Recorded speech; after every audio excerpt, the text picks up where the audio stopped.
Doutor Ricardo Marques, mais uma vez aqui conosco. Muito obrigado por ter aceitado o nosso convite. E para dessa vez conversarmos sobre um assunto, vamos dizer assim, eu não sei se é polêmico, até porque eu sou bem por fora dessa área, desse assunto aqui, mas já trouxemos dois professores para falar sobre o formato da Terra, na perspectiva daqueles que acreditam que a Terra é plana, e hoje o senhor para falar sobre o formato esférico da Terra, né? Para falarmos sobre o que a ciência diz acerca do terraplanismo. Então seja muito bem-vindo, obrigado por aceitar o nosso convite, que esse tempo aqui seja massa, seja abençoador para todos nós. Amém. Obrigado, Leandro, pelo convite mais uma vez, fico muito feliz de estar aqui de novo com vocês, me sinto honrado, quero dar aí um abraço aí no público, né, do Teologia, podcast do Tchê, e dizer que é uma iniciativa muito bacana, né, muito cristã mesmo, que precisa, né, nós precisamos desses espaços aí no nosso meio para que as coisas sejam mais bem divulgadas, né, os cristãos às vezes correm muito atrás do prejuízo, né, em termos da informação, né, do conhecimento. Então eu quero louvar a Deus pela sua vida, né, e pela sua iniciativa, o seu ministério, e estou muito contente de estar aqui com vocês de novo. Tá, amém, doutor. Obrigado pelas palavras. Doutor, fale um pouco para nós do seu trabalho nessa área. Eu sei que o senhor, além de ser biólogo, paleontólogo, o senhor também trabalhou, né, com astronomia. O senhor pode falar um pouco sobre o seu trabalho nessa área, já para introduzir o que vamos falar daqui a pouco? Tá bom.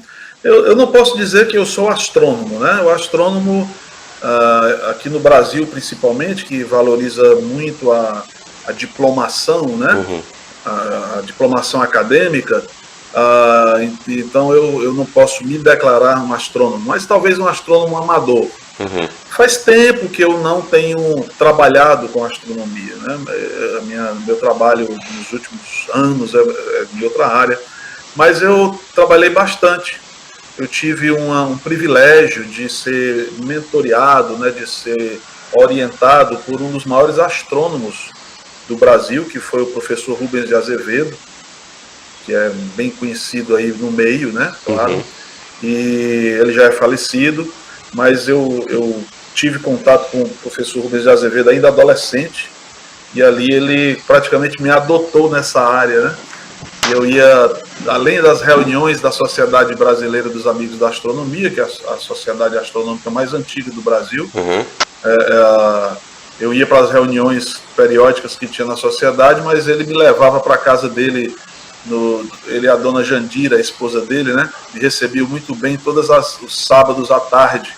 Então eu ia para lá depois do almoço, ficava lá na garagem dele, que ele transformou em biblioteca, que ele não tinha carro, não dirigia.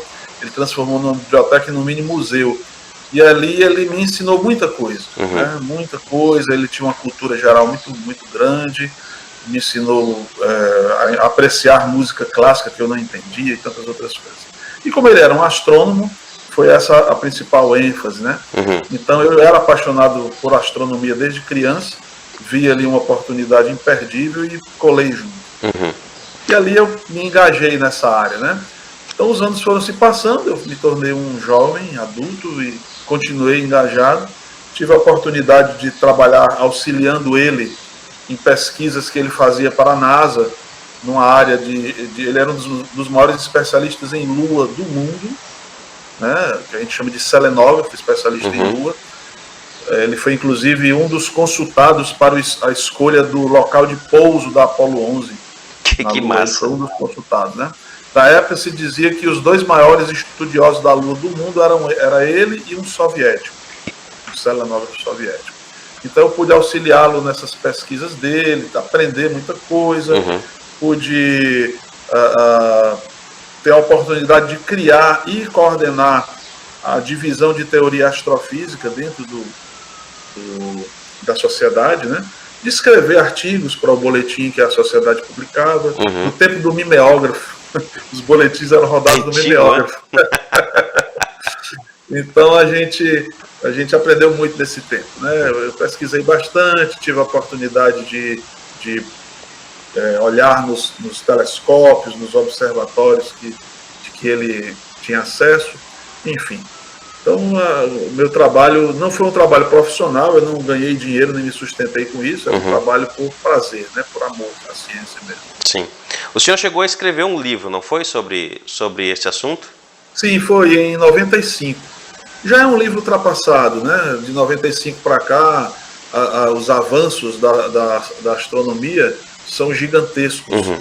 Então, muita coisa já mudou em termos de conhecimento sobre o universo, sobre o sistema solar, etc.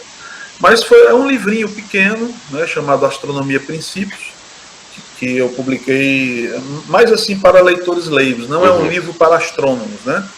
Não é um tratado de astronomia para profissionais. É um livro para leigos, para pessoas que gostam do assunto, gostariam de aprender mais de uma visão geral da astronomia, mas tinham dificuldade porque a maioria dos livros eram técnicos. Então eu fiz esse livro para poder ajudar as pessoas a aprender um pouquinho de astronomia. Legal, legal. E professor, falando efetivamente sobre o assunto formato da Terra. Tivemos aqui 2 episódios, né, com o professor Santos e o professor Rafael, eu acredito que o senhor tenha assistido. E o que o senhor acha da discussão, né, para os nossos dias? O senhor acha que é uma discussão válida, importante, o debate se faz necessário para os nossos dias? Quando possível, é importante falar sobre isso? Leandro, eu sou um defensor árduo da liberdade de pensamento e de expressão, né? Eu acho que a sociedade, ela precisa, em todas as suas instâncias, ela precisa ter abertura para que as coisas sejam discutidas. Informação precisa ser discutida, porque nós vivemos num mundo em que tudo é tendencioso, né? Se tudo é tendencioso, quem me garante o que é a verdade? Eu posso ser manipulado pela mídia, posso ser manipulado por pessoas, posso ser manipulado por religiosos, por cientistas, né, por professores, por quem quer que seja. Então, se a manipulação ideológica ela é possível de ser feita e ela é feita, eu quero ter liberdade de acesso a tudo que existir a respeito de um assunto, né? E, mas tal coisa é absurda. Meu amigo, não interessa se quem considera absurdo, quem não considera, eu quero ter acesso. Eu quero poder ter, eu não sou obrigado a estudar uma coisa que eu não quero. Mas eu quero ter a liberdade e a possibilidade de estudar, né? Sim. Então, assim, se existe um consenso científico a respeito de qualquer coisa, não só sobre o formato da Terra, mas a respeito de qualquer coisa, se existe um consenso científico, esse consenso ele nunca deve, ou não deveria, né, impedir que outras visões, outros pontos de vista possam ser expressos e manifestos. Por mais absurdos que possam ser. Pode ser uma loucura. Traga a sua loucura que eu quero ouvir. Tá bom? Eu acho que desinformação, informação falsa, que hoje chamam de fake news e tal, não pode ser combatida com censura. Não pode ser combatida com perseguição, né? Com proibição. Tem que ser combatido com uma boa informação. Tá? Cara, eu não acredito nisso, pois então eu vou trabalhar em cima de argumentos, de evidências, de boa informação, e não proibindo você de falar. Mas existe um filósofo da ciência, né? Ele é um clássico, chamado Thomas Kuhn. Ele escreveu uma célebre obra da história e filosofia da ciência chamada A Estrutura das Evoluções Científicas. E o Thomas Kuhn, para mim, ele é um gênio dessa área, e ele dizia, né, com muita clareza nessa obra, que a ciência não é neutra. E olha só, ele não era religioso, não tinha nada disso. Ele era um cientista, mesmo um filósofo secular, né? Mas ele dizia, olha, nós não devemos nos enganar. A ciência não é neutra, a ciência ela é ideológica, ela é formada por paradigmas. Então, ela sempre vai sempre ser tendenciosa para alguma coisa. Mesmo que o cientista negue, mas há uma tendência. Né?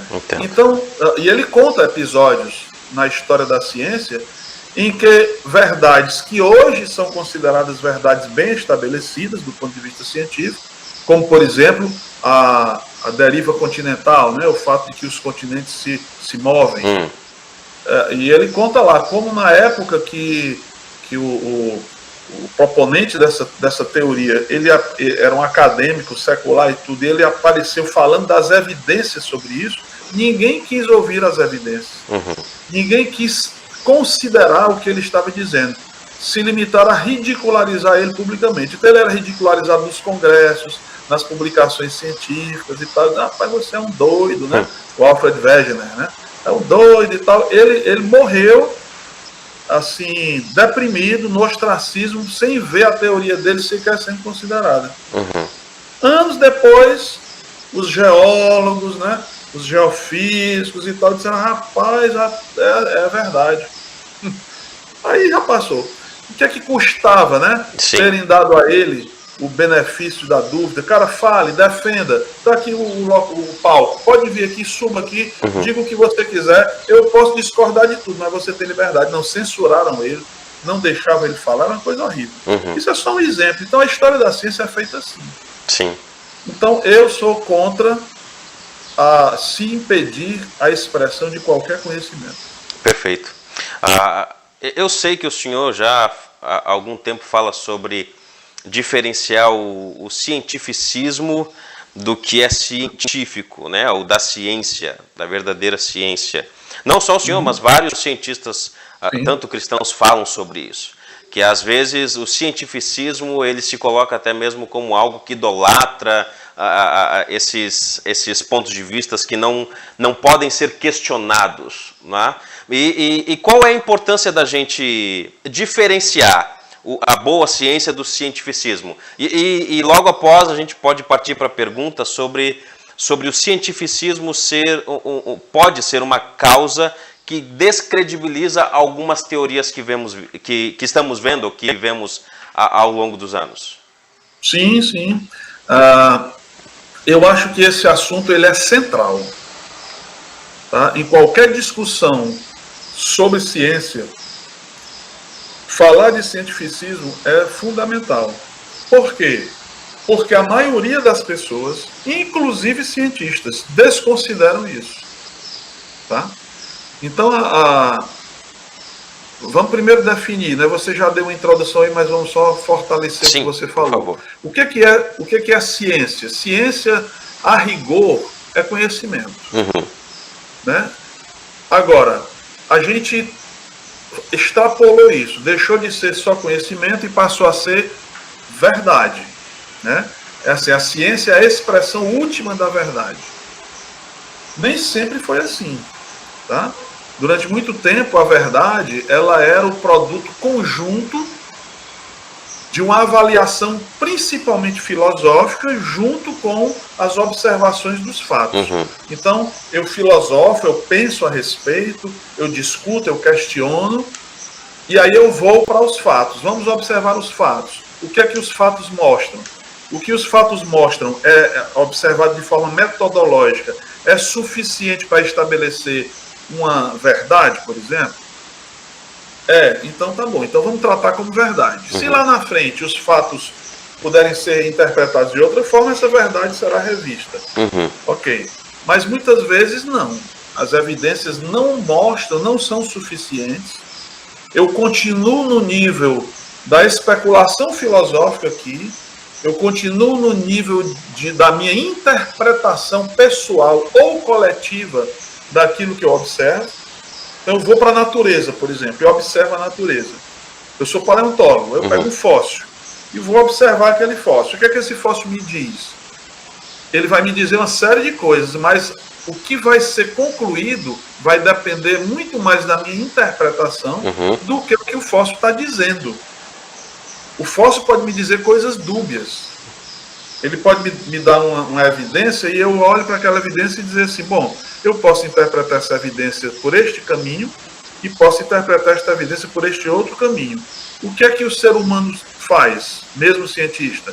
Ele vai escolher o caminho que tem mais a ver com aquilo que ele quer acreditar. ou com a ideologia que ele defende, ou com a teoria que ele acha que é a mais correta.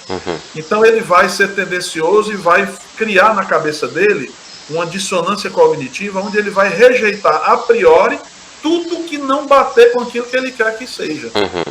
Tá? Na paleontologia nós vemos isso demais, na biologia também e tal. Mas não é tudo assim, claro, existe boa ciência no meio disso. Sim. Então, eu estou dando esse exemplo aqui, mas pode ser com qualquer coisa. Pode ser sobre o formato da Terra, pode ser sobre a astronomia, pode ser qualquer coisa. Aí essa tendenciosidade existe. O que é o cientificismo? É quando eu uso a minha autoridade, eu uso a minha posição, uso às vezes a minha capacidade de, por exemplo, se eu comando uma universidade, se eu comando uma equipe, se eu comando uma publicação científica, eu uso isso que eu tenho sob o meu controle para beneficiar só aquilo que eu quero. E eu rejeito o resto. Então o resto é lixo, eu lhe censuro, eu não permito que você fale, eu lhe ridicularizo e exalto aquilo, filtro e exalto aquilo que eu quero. Tá? Então a expressão última da verdade é aquilo que eu defendo.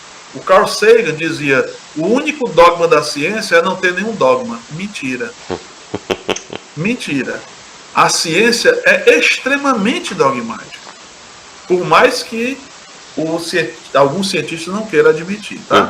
Os dogmas só são ocultos, mas ela é extremamente dogmática. Então acaba, Leandro, que a verdade fica comprometida.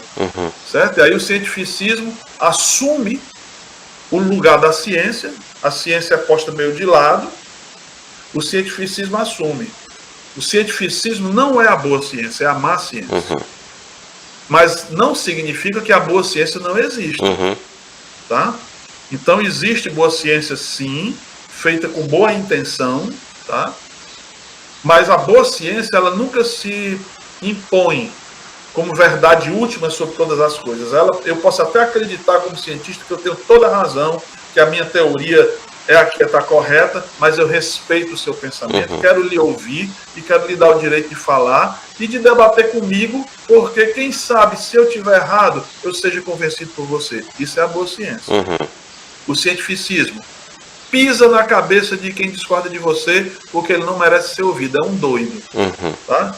Então essa ciência que hoje nós vemos ser idolatrada, que foi elevada ao patamar de ídolo, né, de deusa, isso não é ciência. É cientificismo. E se você questionar, você está lascado. Você viu isso acontecer na pandemia, né? Demais. Né? Independente de quem acha que as vacinas são seguras e que funcionam, ou quem acha que as vacinas são inseguras e não funcionam e que mereciam mais investigação, não importa quem acha o quê. A questão foi tratada por cientificismo. É assim, você é proibido de questionar. Eu não aceito. Se você questionar, eu abro uma CPI contra você. Entendeu? Se você for médico e disser que a ivermectina é melhor do que a vacina, cara, não importa se isso é verdade ou se não é verdade. Eu preciso dar o direito de você apresentar seus argumentos, tá? Mas daí na hora que o cara apresenta, não pode, não deixa ele falar não, proíbe, processa, prende, caça o registro, porque está indo contra a ciência. Qual ciência? Quem disse que aquela ciência é melhor? Aí passa a pandemia, hoje nós estamos vendo o quê? Cientistas, médicos, que antes estavam apaixonadamente, fervorosamente defendendo a segurança das vacinas, hoje estão dizendo, cara, é meio complicado. Os mesmos. Tá? Uma situação bem complicada, né, doutor? Então, se esse cientificismo hoje vamos dizer assim, é dominante, vamos dizer assim, o senhor acha que ele pode descredibilizar, essa má ciência pode descredibilizar a boa ciência, colocar, por exemplo, o que nós estamos falando aqui, colocar em xeque o formato da Terra? Por exemplo, o que nós temos majoritariamente é que a Terra é esférica, certo? Se esse cientificismo hoje é tão grande, é possível colocar em xeque, de alguma maneira, até o formato da Terra? Por exemplo, a gente tem até, falamos nos episódios anteriores, até em off, falamos sobre aquela foto da década de 70, do globo, né, que foi editada e tal. O senhor acha que essas coisas descredibilizam o que nós conhecemos ou entendemos hoje sobre o formato da Terra? Sim, Leandro, sem dúvida. Não deveria descredibilizar a boa ciência, certo? O ideal, que acaba não acontecendo, é que a boa ciência ficasse preservada quando a má ciência está em voga, né? Mas a boa ciência fosse preservada. Mas na prática acaba descredibilizando, sim. Por exemplo, vamos voltar para a questão das vacinas, para poder a gente chegar de novo aí no nosso assunto do formato da Terra. Uma coisa é você questionar se uma vacina que acabou de ser criada e não teve tempo, com uma tecnologia nova, e não teve tempo suficiente para ser testada e experimentada, e emergencialmente essa vacina é aplicada com a tecnologia do RNA mensageiro, né? E aí a pessoa diz assim, olha, eu desconfio dessa vacina, ela pode ser insegura, ela pode trazer problemas de saúde que os próprios criadores dessa vacina não tem como prever ainda, né? Essa é uma posição cética, tá? Em que eu estou desconfiando de um aspecto específico do que está se dizendo ser ciência. Mas aí o fato disso ser imposto de uma forma violenta, né? Atentatória. E aí as pessoas começam a ver gente morrendo e tal, cria-se uma confusão, mas está morrendo de Covid ou está morrendo da vacina, e não sei o quê. Aí cria essa confusão, o que é que acontece? Isso descredibiliza a boa ciência. Sim. Aí a boa ciência que faz vacina boa, a vacina contra poliomielite, paralisia infantil, é uma boa vacina, concorda? A vacina que salva vidas, que eu tomei, que você tomou quando éramos crianças, né? E que nos salvaram de morrer de uma série de doenças. Aí aparece um movimento que começa a dizer assim, nenhuma vacina presta porque a ciência não é confiável.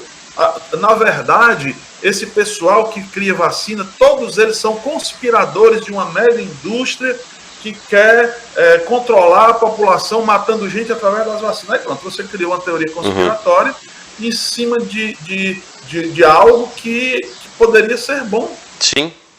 Partindo de um questionamento legítimo. Né? Então, quando a gente vem para outras áreas da ciência que não é vacina, acontece a mesma coisa. No formato da Terra também. Por que a teoria da Terra plana ganha tanto espaço hoje em dia, como ela nunca ganhou? Por quê? Uma das razões é porque as pessoas que aderem a essa teoria, elas aprenderam a desconfiar da ciência. Não, cara. Olha aquilo que o cientificismo fez. Olha aquilo outro, então tá tudo errado. Então eu não confio. O que a ciência disser, eu já estou descartando de cara. Vira um problemão, né? Aí você começa a aparecer teoria de todos os tipos que você puder imaginar. Aí quando o cara chega com a evidência científica, eu estou falando da evidência real, tá? Não estou falando de coisa de faz de conta, não é evidência mesmo. Eu tenho um fato, cara. Tá aqui. Aí você mostra para a pessoa, ela olha e diz assim, não acredito. Mas isso daqui é fato de verdade, não é algo interpretativo, é fato. Não acredito.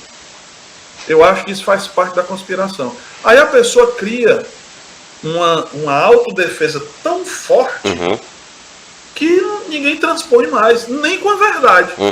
Não adianta mais a verdade ser exposta. O cara não acredita mais. Então, descredibiliza sim, infelizmente. Até o senhor falando sobre as vacinas aí, por exemplo, a minha posição é não vacinar, porque não confio e tal, tudo bem. E aí vem pessoas e como o senhor disse, né, coloca tudo no mesmo balaio, as outras vacinas que tomamos e tal. Aí falam, não, mas tu é anti-vacina. Não, eu não sou anti-vacina. Eu só não quero usar essa. Mas as outras eu dou na minha filha, tem 1 ano e pouco, eu vou lá no posto, dou contra a poliomielite, meningite, tudo. Eu não sou contra a vacina. Eu só não confio nessa, portanto, eu não vou utilizá-la. E aí nos transformam em negacionistas, em céticos, em pessoas que não acreditam em ciência ou em boa ciência, e por aí vai. A gente poderia ter até um episódio falando sobre isso. Mas, enfim, é como o senhor diz, parece que se fecha os olhos para algo que sempre foi visto com bons olhos.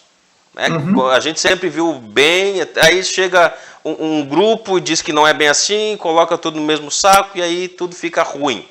E isso é ruim, porque tudo que nós achávamos ou entendemos que é bom, algumas pessoas começam a ver com maus olhos, já começam a não ter, por estima aquilo que antigamente tinha. Ou começam a duvidar daquilo que aprenderam, daquilo que já estudaram, daquilo que já leram. Enfim, torna-se algo muito relativo. Pode ser como pode não ser. E aí a gente entra também na questão do formato da Terra, da Terra esférica.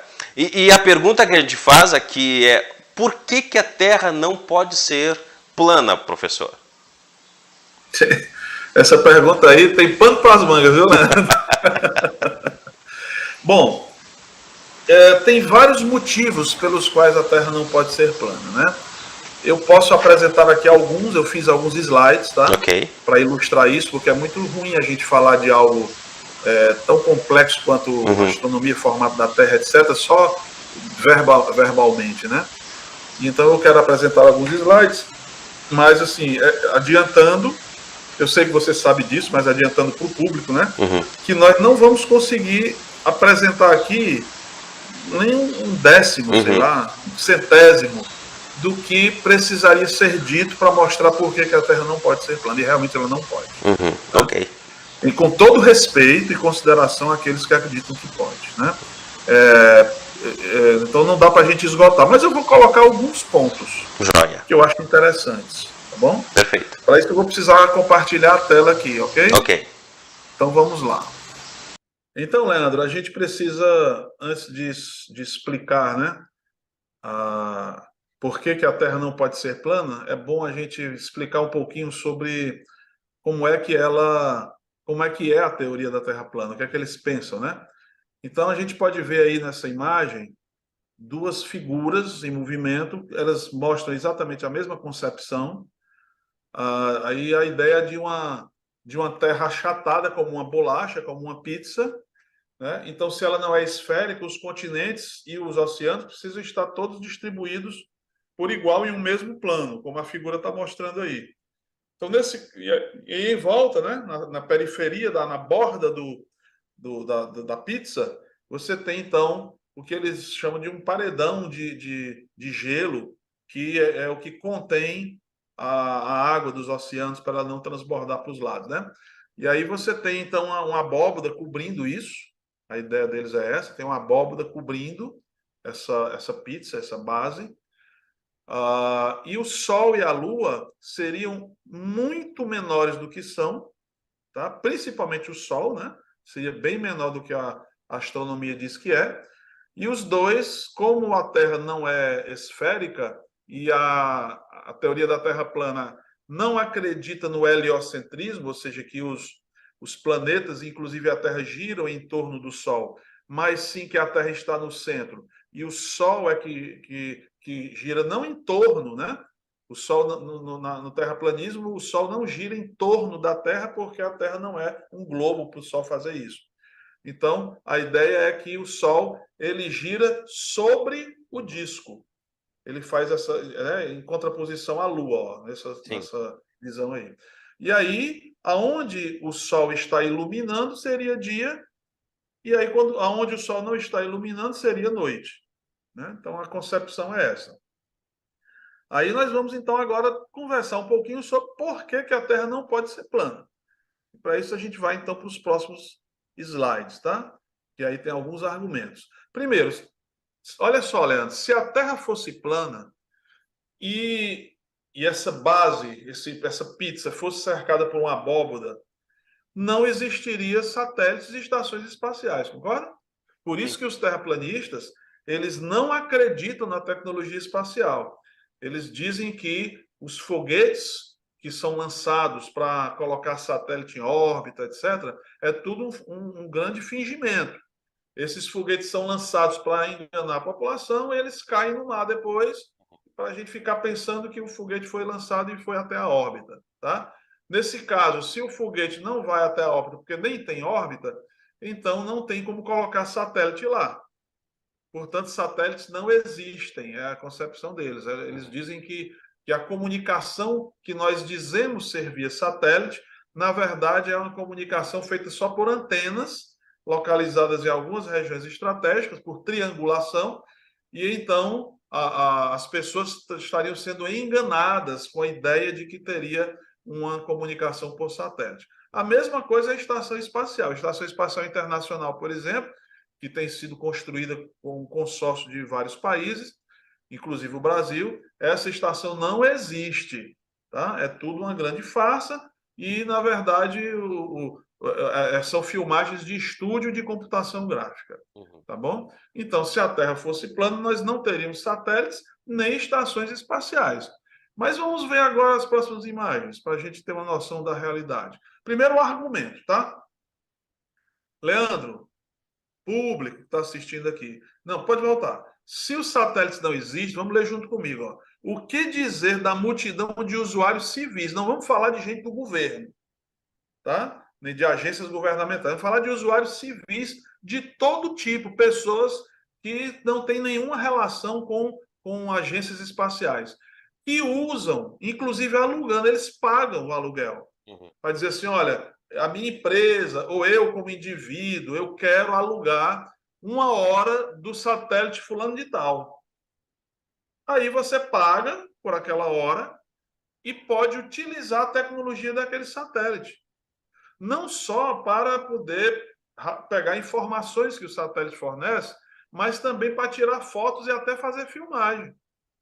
Tá? Para função meteorológica, para função agronômica, né? Para a área do agronegócio, para estudo de arqueologia. Né? Nós temos hoje arqueólogos que o cara chega lá e contrata o tempo daquele satélite para o satélite ficar fotografando uma determinada área que aqueles arqueólogos vão pesquisar lá.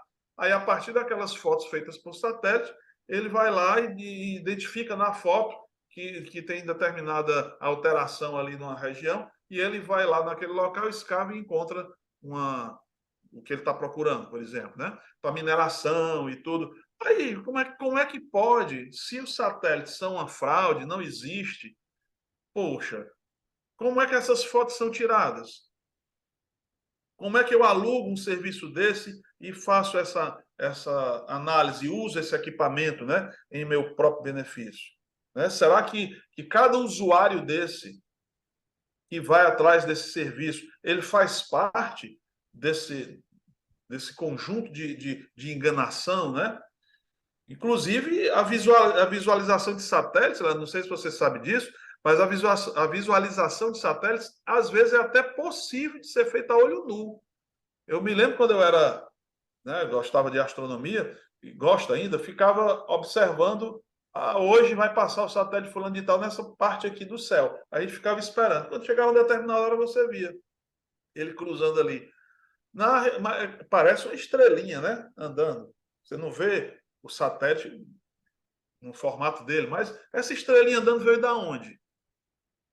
Se nós não temos satélites ali, o que é aquilo que estava passando? Com hora marcada, né? E a estação espacial? Ela é visível não só a olho nu, que é muito maior do que um satélite, como por telescópio. Isso tudo é o que é ilusão de ótica, né? Vamos ver a próxima imagem. Olha que interessante, ó. Os satélites podem ser facilmente observados a olho nu, são mais visíveis, quanto mais próximo eles estão, mais visíveis eles se tornam, porque tem órbita que fica mais próximo da gente, né? Quanto mais escuro for o céu, mais visível o satélite vai ser, mas ele só pode ser visto se iluminados pelo Sol, porque o satélite não tem luz própria, ele não tem luz lá se auto-iluminando, né? Então, eles têm que estar numa posição em relação ao Sol que eles sejam visíveis, né? Então, dá para ver satélite a olho nu e por telescópio. Os terraplanistas afirmam que o satélite não pode ser visto, mas está errado.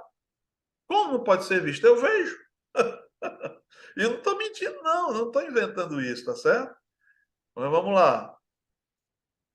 Aí é um satélite brasileiro, gente, do Instituto Nacional de Pesquisas Espaciais, tá?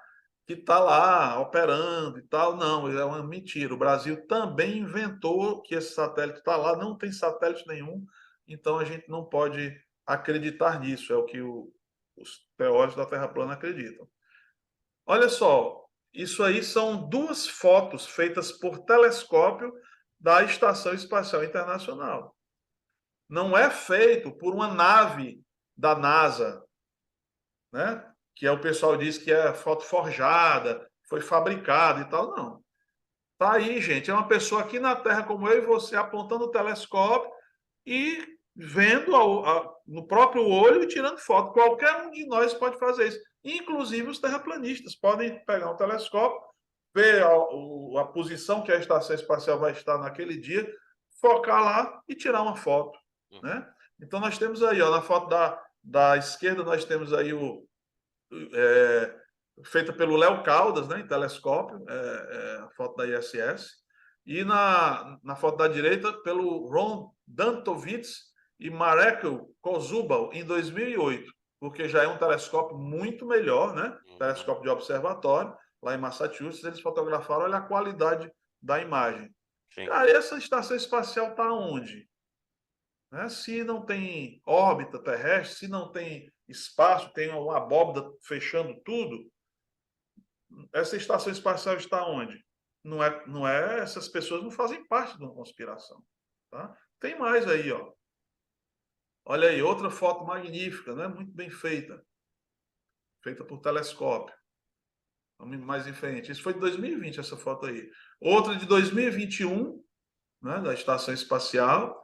E aí à direita, uma de 2011, um pouco mais antiga, feita por um fotógrafo amador. Essa daí, essa foto da direita, feita pelo Rob Bullen, no telescópio de 210 milímetros, você consegue ver a Space Shuttle, né? A Discovery, aquela nave Discovery, que já foi aposentada, né?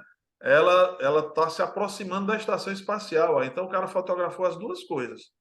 Isso é gente como eu e você, tirando foto no próprio telescópio, tá certo? Vamos em frente. Outro motivo por que a Terra não pode ser plana. Se ela fosse plana, o céu noturno tinha que ser idêntico, tanto no norte como no sul. E qualquer astrônomo amador, qualquer curioso de astronomia sabe que se você for lá nos Estados Unidos e olhar para o céu à noite, e ver aqui para o Brasil e olhar para o céu à noite, são céus diferentes. Você vê algumas estrelas em outras posições e tal. Por quê? Só pode passar aí para a gente ver. Ó, são diferentes do hemisfério norte e do hemisfério sul. Por quê? É prova de que a Terra é um globo.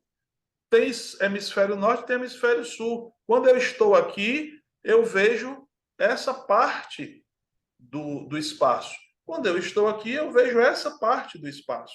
Se a Terra fosse plana, aonde eu estiver nessa pizza aqui, eu estou vendo o mesmo céu. Então é mais uma evidência de que a Terra não é plana. Tá?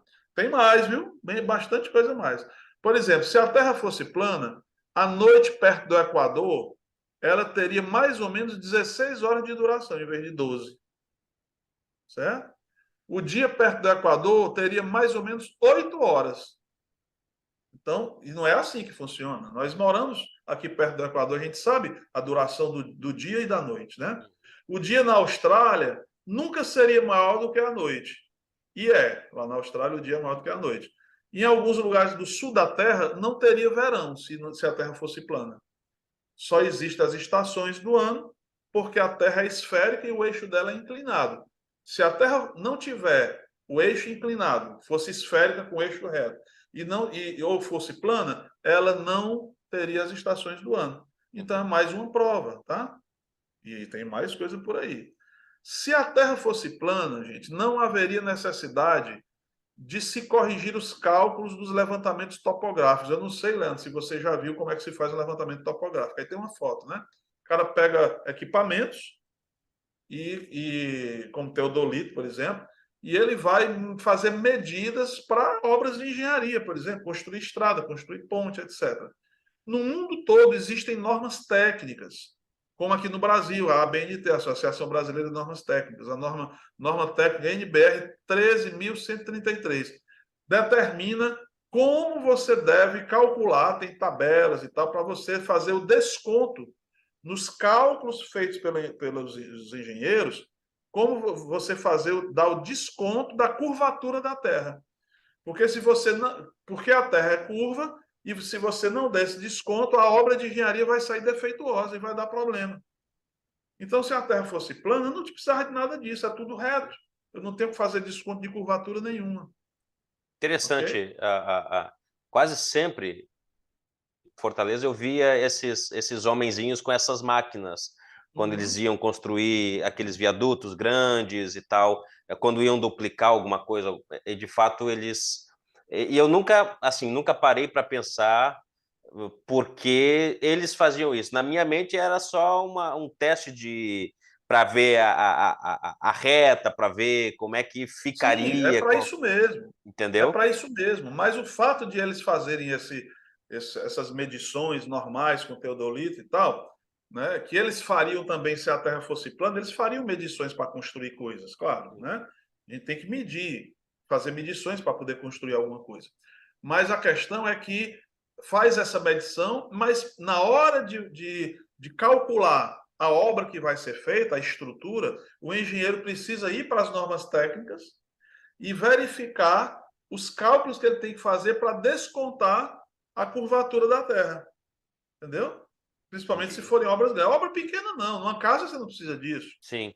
Mas se você for fazer uma ponte longa, por exemplo, como algumas pontes que tem no mundo que ligam uma ilha na outra, no continente numa ilha e tal, se você não fizer esse desconto, a obra não se sustenta. E para isso tem essas normas técnicas. Para que o pessoal ia aplicar? Uma coisa é você inventar a norma técnica para fingir que a Terra é redonda. Outra coisa é eu, como engenheiro, ter que aplicar isso na minha construção. Né? E se a Terra fosse plana, os aviões não iam ser bestas, né? Bobos. Eles iam voar em linha reta, porque a distância é menor. Se eu vou do ponto X para o ponto Y, a menor distância entre dois pontos qual é? A linha reta. Mas por que os aviões normalmente não voam em linha reta? Porque a Terra é esférica.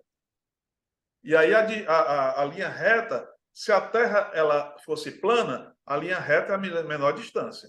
Mas como a Terra é esférica, se eu for fazer uma linha reta daqui para cá, vamos supor que eu estou no Equador.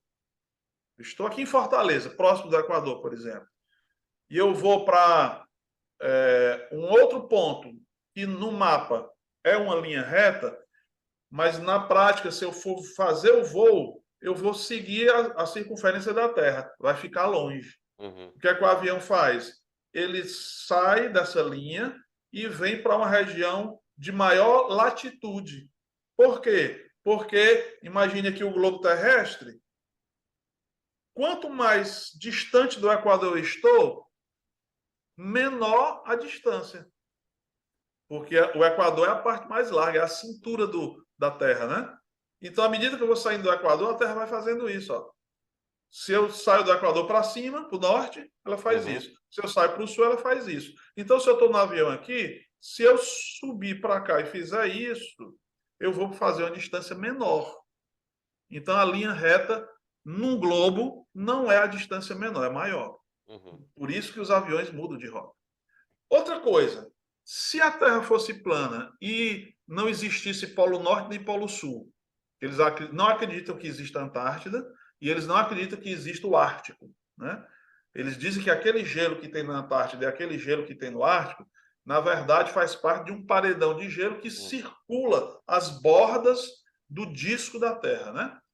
Então, se assim fosse, e a gente tivesse um avião que saísse de qualquer ponto da Terra, qualquer ponto, e fosse em linha reta direto, todo o tempo, e voasse tempo suficiente, esse avião ia esbarrar Ia onde? bater. Na borda. Ia esbarrar na borda. Mas isso não acontece. Isso não acontece. Aí, evidentemente, o terraplanista ele vai precisar compensar esses argumentos. Como é que ele compensa? Ele vai dizer que o pessoal, esses pilotos não fazem isso porque eles sabem que a Terra é plana e aí eles querem manter a enganação, a fraude, dizendo que ela é esférica, então por isso eles não fazem esse voo. Tá? Mas fazem.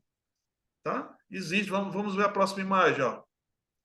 Tem muitas rotas de voos de longa distância contínua, tá? Um voo direto, de longa distância, entre dois locais do hemisfério sul, sem atravessar o hemisfério norte, porque é difícil da gente explicar aqui, mas se você pensasse assim, cara, se a Terra é um plano aqui, o avião vai sair daqui, se você só tem gelo ao redor e no centro, então na hora que o avião sair daqui, ele não, se ele fizer uma rota contínua de longa distância, tá? Ele não vai passar pelo hemisfério norte ou pelo sul, tá? Por que, que ele não vai passar? Porque vai acabar mostrando que a Terra é plana e o pessoal não pode saber.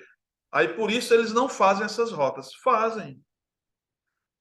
Você vai escutar muito entre os terraplanistas argumentos que eles reproduzem um do outro sem averiguar que aquilo é realmente daquele jeito. Alguém disse que nenhuma companhia aérea faz a rota tal porque a Terra é plana, então ele não pode fazer aquela rota ali, senão vão descobrir.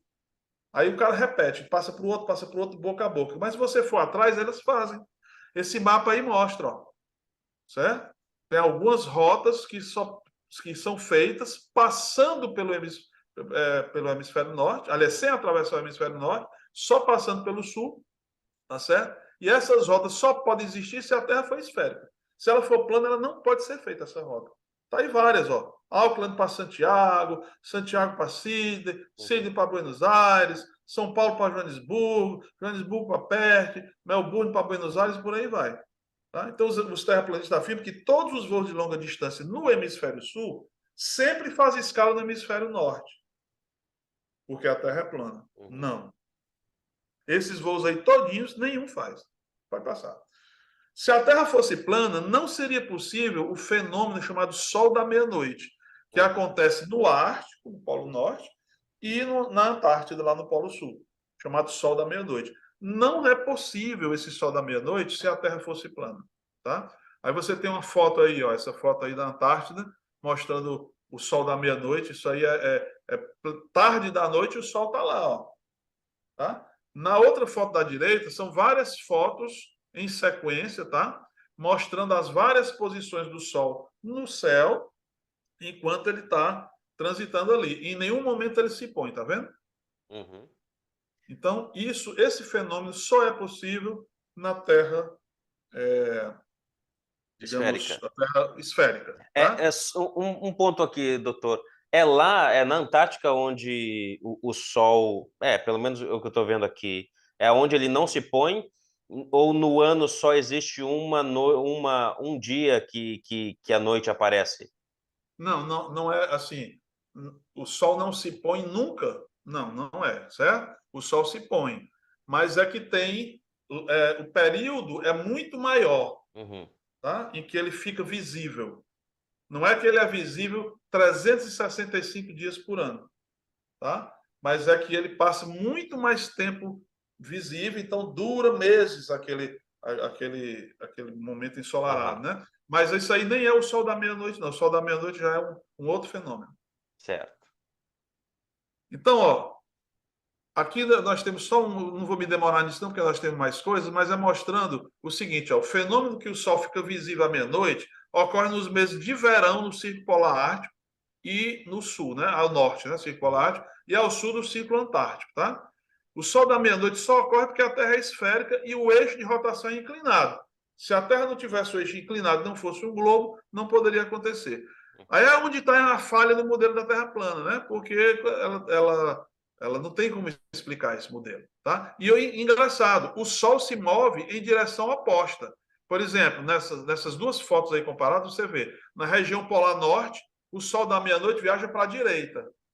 E na região polar do sul, o Sol da meia-noite viaja para a esquerda. Se a Terra fosse plana, não tinha como o Sol ir para os sentidos opostos. Não tinha como. Só acontece porque os polos são opostos. Eles não estão no mesmo plano. Se os polos não existissem e a Antártida e o Ártico estivessem no mesmo plano, não tinha como o Sol fazer esse movimento inverso. Uhum. Se a Terra fosse plana, Leandro, também não deveria haver vulcões e lava saindo de dentro do planeta. Tá? Por exemplo, aí nós temos uma visão, né, feita evidentemente em computação gráfica, mostrando como é abaixo da crosta terrestre. A crosta terrestre é a parte mais sólida, né? E aí você tem abaixo dela tem o que chama de manto e depois o núcleo da Terra ali. Então, o manto da Terra, porque a Terra é um globo e abaixo da crosta, que é a casca dela, nós temos rocha derretida, incandescente, em alta temperatura, né? Então, por conta disso, você tem uma série de fenômenos acontecendo com o planeta. Um deles é que essa alta temperatura faz com que haja correntes dentro desse manto. Essa lava aí, ela fica circulando, tá? E a pressão é imensa, uma pressão imensa. A crosta terrestre não aguenta essa pressão que ela faz. Então, o que é que acontece? Há rachaduras, há falhas na crosta para poder aliviar a pressão. É como o bico de uma panela de pressão. Para a panela não explodir todinha, tem um biquinho que vai soltar aquela pressão ali. Esse biquinho que solta a pressão são os vulcões, né? Então o vulcão abre ali o buraco, né? E a lava pode sair. Gente, vamos pensar junto. Se a Terra fosse plana, Deus tivesse feito a Terra nesse formato, não é que ele não possa fazer. Deus pode fazer qualquer coisa que ele queira, a Terra em qualquer formato, quadrada, triangular, mas ele quis fazer esférica, né? Mas se Deus tivesse feito a Terra plana, por que os vulcões? E essa lava incandescente vem da onde? Quer dizer que embaixo desse disco da Terra, Deus colocou um monte de rocha derretida, fumegante, para quê? Qual era o intuito de Deus fazer isso, né? Então, aí tem algumas cenas de vulcões mostrando a lava saindo. Se a Terra fosse plana, isso não aconteceria, tá? E se a Terra fosse plana, eu pergunto, de onde viriam os meteoros, hein? A Lua é cheia de crateras. Essas crateras vêm da onde? Meteoros que se chocam com ela e vão arrebentando. Ela não tem atmosfera para frear os meteoros, então toma pancada. Já na Terra, tem meteoros caindo todo dia. Aí você tem uma foto, né? Só uma foto de uma noite, os meteoros caindo. Qualquer pessoa, terraplanista ou não, pode olhar uma chuva de meteoros. A olho nu. Eles vêm da onde, esses meteoros? Vêm do espaço. Que espaço? Tem uma abóboda cercando a Terra, não tem espaço, não. Então, os meteoros estão dentro da abóboda. Tá, se eles estão dentro da abóboda e caindo na Terra, caindo na Lua, vem da onde? Né? E os planetas, como Vênus, né? Marte, tudo, que também tem crateras. Esses meteoros que batem neles vêm da onde? Tá certo? Então, não haveria meteoros se chocando com a própria Terra. Felizmente, nós temos uma atmosfera que Deus colocou que corrói, come esses meteoros antes deles atingirem o solo. Eventualmente, um ou outro atinge. Eu já peguei um meteoro desse tamanho aqui, parecendo uma bola de futebol, feito de ferro, níquel e cromo. Né? Já peguei, doei esse meteoro para a Sociedade Brasileira dos Amigos da Astronomia. Na época que o professor Rubens era vivo, dei para ele. E hoje esse meteoro ele é usado no observatório, aliás, no observatório, não, perdão, no planetário Rubens de Azevedo, que fica aqui no Centro Dragão do Mar. Você morou em Fortaleza, sabe que lá tem um planetário, né? Sim. Chamado Rubens de Azevedo, que era esse astrônomo que eu lhe falei. E lá, quando a pessoa vai assistir uma apresentação do planetário, o pessoal pega esse meteoro e apresenta para as pessoas verem, para tocarem nele e tudo, né? Interessante. E se a Terra fosse plana, vamos em frente, nós veríamos o Sol à distância, mesmo quando fosse noite, percebe? Porque olha só, olha a figura. Se está todo mundo, todos os continentes estão nesse plano aqui, e o Sol está girando aqui em cima, ó, se eu estou bem aqui, num cantinho do continente, e o Sol passou aqui, está de dia. Aí o Sol foi embora, aqui ficou noite. Está de dia lá no outro extremo do plano, né? Da pizza. Mas eu estou aqui, meu amigo, e o Sol está iluminando o outro lado, mas eu estou no mesmo plano. Então eu vou ver esse Sol à distância. Ah, mas está muito longe, Ricardo, para você ver a olho nu. Tá, e se eu pegar um telescópio de noite aqui em Fortaleza, eu apontar esse telescópio para o outro extremo do disco terrestre, da onde eu estou, eu vou ver o Sol passando por lá. Porque o Sol está circulando sobre o mesmo plano. não é a Terra girando em torno dele, e sim ele arrodeando aqui em cima. Então nós veríamos o Sol em qualquer lugar da Terra, estando de noite ou estando de dia.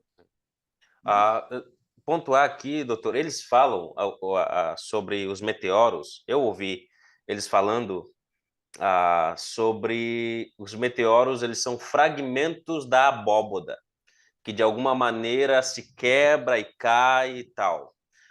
E esse que o senhor está falando do Sol, a gente pode usar o mesmo argumento que eles usam sobre o navio indo, né? Aí some e tu usa o binóculo e você consegue enxergar, você aumenta o binóculo e talvez daria para usar também essa questão do Sol, já que o Sol está lá e a Terra é plana, a gente poderia ver, mesmo estando noite aqui, e o Sol lá. E assim, uma pergunta, uma curiosidade, na verdade. Às vezes, à noite, nós conseguimos, ou de dia, nós conseguimos ver a Lua. Eu não sei se o senhor já conseguiu ver esse fenômeno. Por Sim, sim. exemplo, aqui no sul, às vezes isso acontece, ainda o Sol está se pondo, mas nós conseguimos ver o Sol e do outro lado a gente consegue ver a Lua. Ao que se dá esse fenômeno, doutor? Isso aí é porque a Lua tem um movimento dela independente, né? A Terra tem um movimento dela também independente. A Lua gira em torno da Terra e as duas juntas em torno do Sol, certo? Então, nessa conjunção de movimentos, vai haver momentos do ano em que coincide de a posição da Lua em relação a onde nós estamos, e está de manhã, o Sol, a posição da Terra em relação ao Sol é manhã para mim. Uhum. E a Lua coincidiu de ela estar numa posição que também aparece mesmo sendo de manhã. Né? Entendi. É por essa dinâmica de movimentos. Se os dois, Lua e Sol, estão todo o tempo girando ali em cima da pizza, não dava para acontecer isso. Né? Ok. Agora, só tocando no ponto que você levantou aí dos meteoros, sim, eu sei da explicação de que são fragmentos da abóbora. Aí eu vou lhe dizer, Leandro, é difícil demais de engolir, meu amigo.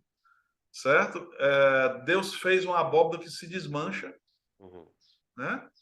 Porque eu entendo cair água do céu Uhum. para regar a terra, mas cair pedaço da abóbora Uhum. é complicado, né? E aí É, esses pedaços ficam caindo aqui, arriscando bater na cabeça da gente, destruir minha sim. casa, né? E caindo aos montes na lua. Agora, curioso, se a abóbora é assim, e nós estamos aqui no disco, e a lua está bem aqui, os fragmentos da abóbora que caem deveriam sempre cair assim, certo? Uhum. Nessa direção. Aliás, eu nem sei por que cai, porque eles dizem que não existe gravidade. É verdade. Os teóricos da Terra plana dizem que não existe gravidade. Então, por que vai cair? Mas tudo bem. Cai. Se a Lua está aqui, as crateras da Lua, provocadas por esses fragmentos da abóbora que despencam, deveriam ser só em cima. Uhum. A parte de baixo da Lua não devia ter cratera, a não ser que a Lua vire de cabeça para baixo, né? E aí cai fragmento aqui e fragmento aqui. É difícil, viu? E outra Doutor, coisa, por que a gente não vê esses fragmentos sempre na mesma direção assim, né? sim, é Complicado. Mas verdade. É vamos lá. sempre assim, meio diagonal, meio. É É, verdade, é verdade. então, continuando, se a Terra fosse plana, outro motivo, né? Ninguém ia conseguir circunnavegar a Terra passando pelos polos norte ou sul. Porque se o Polo Norte, que a gente chama, não existe, ele é só uma região central do disco, e o Polo Sul não existe, ele é só a beirada do disco, Hum. então não haveria como alguém num barco circunnavegar passando pelos polos, né? Então, aí o que é que o pessoal da Terra plana diz? Que ninguém nunca fez essas circunnavegações, né? Nunca, quem tentou não terminou, tá? Mas não é verdade. Eles estão desinformados. Muitos fizeram tais feitos, muitos. Inclusive o Amir Klink, brasileiro, né? Ele várias vezes ele beirou toda a Antártida, arrodeou ela todinha, né? Então várias pessoas já circunnavegaram a Terra através do Polo Norte e do Polo Sul, passando pelo Polo Norte e passando pelo Polo Sul. Nisso na mesma viagem? Na mesma viagem, certo? E isso é possível se a Terra for esférica. Se não for esférica, não tem condição. E aí tem alguns, ó. Aí falou de voos, né? Inclusive, né? Não é só navio, não, de voo. Né? Vamos lá. Então, se a Terra fosse plana, nós não teríamos polos magnéticos. Sabe quando você pega a bússola? Sim. Aí a bússola está lá e aponta uma agulhinha para o norte e uma agulhinha para o sul, né? Então, o pessoal argumenta, o pessoal da Terra plana argumenta que existe só um atrativo magnético na Terra. Por isso a agulha aponta sempre para o norte, que é o único local que atrai. Não tem dois polos, porque a Terra seria plana. Não é verdade, tá? O campo magnético ele é norte-sul, ele se direciona norte-sul, e a agulha se posiciona para os dois. O fato dela apontar para o norte não é que ela aponta só para o norte, é porque a agulha aponta para o norte e para o sul. Ela se posiciona em relação à linha magnética que é gerada pelos dois polos, tá? Então aí é uma desinformação física, de ordem física, né? Ok. Aí, volta só um pouquinho aí. Veja aí a figura, né? Por que existem esses campos magnéticos? Os campos magnéticos existem por causa das correntes internas do globo terrestre de alta temperatura, muito ferro que existe dentro da estrutura interna do globo, né? E aí você tem o Polo Norte e o Polo Sul, geográfico, que é inclinado pelo eixo inclinado da Terra, e tem o Polo Norte e Polo Sul magnético, que eles são próximos, mas não são exatamente a mesma coisa, tá certo? Ok. Então, não haveria isso, o norte e o sul, com os polos magnéticos que a bússola aponta, se a Terra fosse plana. Não haveria isso. Muito bem. E se a Terra fosse plana, não existiriam as fases dos planetas. Lembra das fases da Lua? Sim. Quarto minguante, quarto crescente, Lua nova, Lua cheia, né? Essas fases existem nos planetas também, tá? Aí é um exemplo, ó. Isso aí são fotos feitas por telescópio terrestre, tá? Não é telescópio espacial feito por computação gráfica inventada por conspiração da NASA, não. Aí são fotos feitas por astrônomos aqui na Terra com seus próprios telescópios, mostrando as fases do planeta Vênus. Mas como é que o planeta Vênus tem fases? Se o Sol só está em cima do disco da Terra. Uhum. Tá? Não era para nenhum planeta do sistema solar ter fases, mas todos têm. Todos têm Interessante. fases como a Lua, o que significa que todos os planetas, inclusive a Terra, estão girando em torno do Sol. Uhum. Não é em torno da Terra. Perfeito. E se a Terra fosse plana, nós não veríamos planetas passando entre a Terra e o Sol. Está ali o Sol, está aqui a Terra. Olha aí Vênus passando na foto, ó. Fotografado por astrônomos daqui da Terra. Aponta com o telescópio o Sol, tira a foto na hora que Vênus está atravessando ali. Então a gente vê isso acontecendo com Vênus, com Mercúrio, tá? Se o Sol está bem aqui em cima, ele é bem menor, e está bem aqui em cima circulando em torno do disco da gente, do disco terrestre, então não tem negócio do planeta estar passando aqui entre um e outro. Uhum. Né? E se a Terra fosse plana, não existiria o fenômeno do pêndulo de Foucault. O pêndulo de Foucault é um experimento antigo, né? Onde um pêndulo é colocado pendurado numa linha, em cima de um eixo, e ele se movimenta sempre do mesmo sentido no hemisfério norte e no sentido inverso no hemisfério sul. Tá? E isso é a prova irrefutável, Pedro de Foucault, que a Terra tem rotação. E se a Terra tem rotação, então ela é um globo, não pode ser o disco. Uhum. Certo? Aí lembra que você falou lá no começo a questão da foto? Sim. Né? Ah, porque aquela foto que o pessoal foi estudar a foto de perto e viu que tinha partes repetidas da foto, a foto foi uma colagem e tal. De fato foi, né? Mas olha só, algumas fotos da Terra feitas pela NASA ou por outras agências espaciais, elas são compostas, sim. Tá? E elas foram feitas através da combinação de várias fotos, porque quando você vai tirar fotos através de sondas, com câmera fotográfica ou através de telescópio, você às vezes tem que fotografar partes, pedaços. Muitas vezes não dá para fotografar tudo, porque são corpos em movimento, o ângulo não dá para pegar o todo. E aí depois junta-se essas imagens para compor a imagem completa. E é óbvio que isso não é perfeito, principalmente nas fotos mais antigas. você acaba tendo pedaços que são complementares. Todas as fotos são assim, Ricardo? Não. Algumas fotos são compostas. Mas o fato de que existem fotos compostas significa que nenhuma foto feita de coisa do espaço é verdadeira? Não, não significa. Significa só que algumas são compostas. Essas fotos compostas foram feitas para enganar? Não. Pode ser até que alguém tenha feito uma foto composta para enganar, mas isso não pode ser generalizado, né? Então a gente tem que ter cuidado com essas afirmações, tá? E aí tem aquela pergunta que eu sei que você quer fazer. Sim. Falando um pouco da questão, o que eu vi aqui nos slides, né, e também nas suas explicações, por que que o senhor acha, ou por que que a gente pode dizer que acreditar no formato plano da Terra pode ser uma grande conspiração mundial? Aliás, no formato global, no formato de Isso, o globo, né? formato, isso, esférico, desculpe. Acreditar que o formato esférico da Terra é acreditar em uma gigantesca conspiração mundial. O senhor pode falar um pouco sobre isso? Eu sei que tem alguns tipos de conspiração e tal, mas eu desconhecia que o formato esférico da Terra, pelos terraplanistas, é acreditar em uma conspiração também. O que o senhor pode falar sobre isso? Tá. Olha só, você falou muito bem aí, conspiração existe, na verdade? Sim.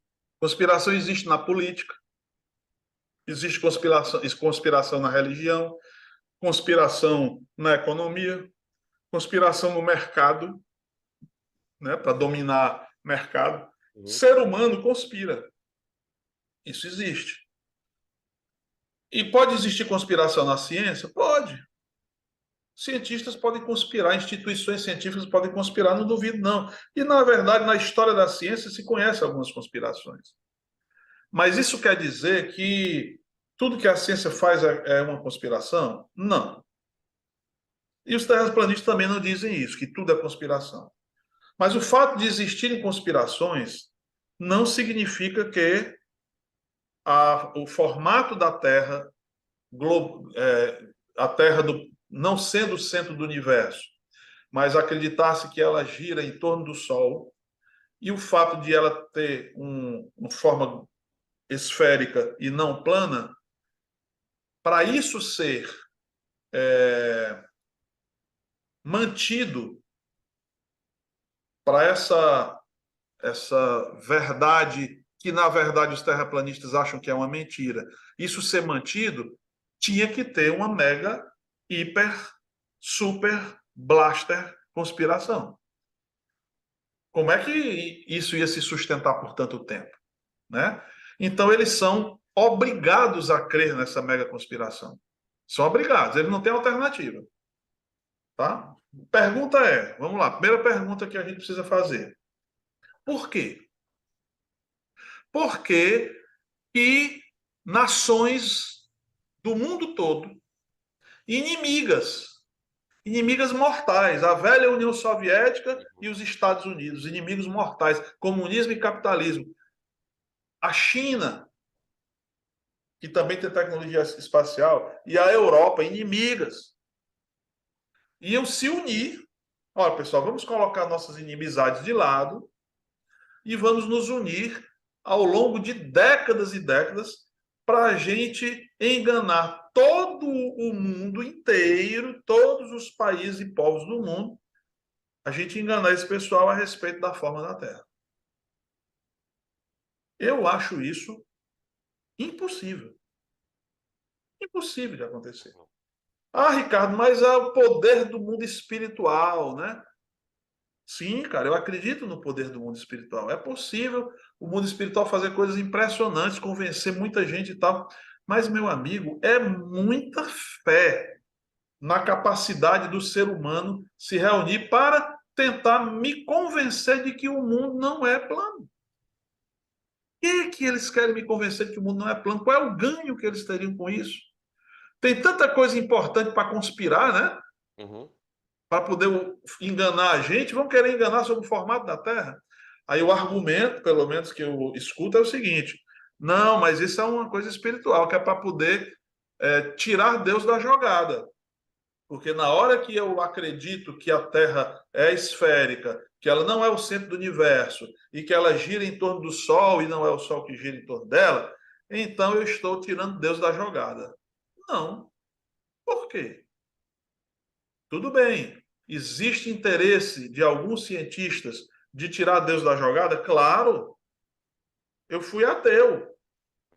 Quando eu era ateu, eu não queria que as pessoas acreditassem que Deus estaria por trás, por exemplo, do surgimento da vida na Terra. Não queria. Né? Então, olha só. O que é que eles dizem? Todas as agências espaciais mentem. Isso aqui é um artigo do pessoal da Terra plana. Todas não só mentem, como deixam essas evidências escaparem aos mais atentos o tempo todo. Volta o slide aí, só um, para a gente mostrar uma coisa. Isso aqui são algumas agências espaciais governamentais e privadas, né? Que hoje a gente sabe que tem algumas que são de iniciativa privada. Só algumas, não são todas. Imagina todo esse pessoal aí no mundo todo, combinando para enganar a gente a respeito do formato da Terra. Porque aí tem que mentir astronauta, tem que mentir funcionário da agência, tem que mentir astrônomo, tem que mentir piloto de avião, certo? Todo mundo tem que estar combinado mentir por tanto tempo e essa coisa não escapar, né?